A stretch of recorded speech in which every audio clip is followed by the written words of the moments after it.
আসসালামু আলাইকুম। আজকে প্রযোজক পরিচালক ইকবাল এর একটা ইন্টারভিউ দেখলাম। উনি একটু রাগান্বিত, কারণ বুবলি এবং রোশন মনে হয় ওনাকে বিভিন্ন সিনেমা হলে বা সিনেপ্লেক্সে যাচ্ছে না, প্রচার করছে না ছবিটা রিভেঞ্জ, সেজন্য একটু রাগ। বুবলি সাধারণত, যেহেতু ইকবালের সাথে সাকিব খানের একটা ভালো সম্পর্ক নাই, আর বুবলি হাজব্যান্ড হলো সাকিব খান, ওইটার জন্য হয়তো যেতে পারে না। কিন্তু সে তো এটা আসলে ওর একদম ব্যক্তিগত ব্যাপার। আর একটু ইকবাল বলেই দিয়েছে ওদেরকে নিয়ে আর ছবি করবে না।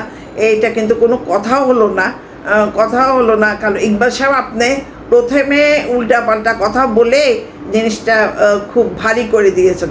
আপনি যদি বলতেন যে হ্যাঁ সব সিনেমা দেখো, আমার সিনেমাটা দেখো, বাংলা সিনেমাকে এগিয়ে নিয়ে যাও, এটা বললে ভালো হতো। কিন্তু একদম হাতে ধরে ধরে কার কি কি হয়েছে, কার সিনেমার মধ্যে কি গণ্ডগোল আছে, কি আছে না আছে, এত কথা না বললেই হতো। আর সাকিব খান এখনও বুবলির হাজব্যান্ড, অবশ্য বুবলি তো তার পক্ষে নেবেই, এই আর কি।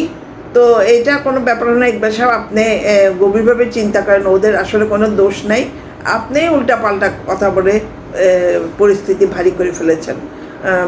ইনশাল্লাহ দেখবেন চলবে, আস্তে আস্তে চলবে, আপনি নিশ্চিন্তে থাকেন। ধন্যবাদ, ভালো থাকবেন।